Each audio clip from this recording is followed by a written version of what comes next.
Wanna know how to rotate your image using BeFunky? Well, in this video, I'm going to show you an easy step-by-step guide on how to do it. It's super simple, so let's get right into it. Now first up, open up your favorite web browser and type in befunky.com. This will direct you to BeFunky's official website. Now make sure you are logged in as well, and then you will be welcomed with this dashboard. Now right on the dashboard you can see photo editor. Click on it. Now in order to upload images, just simply click on open and then choose any of these options. And once you have uploaded your image, in order to rotate, you can simply see under Essentials the rotate button. So simply click on it. There are various settings provided.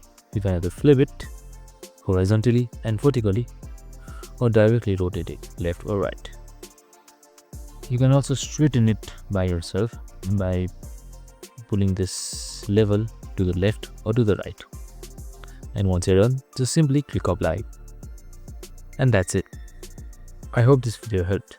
If it did, make sure to like, subscribe and tune in with us for more related videos. See you in the next one.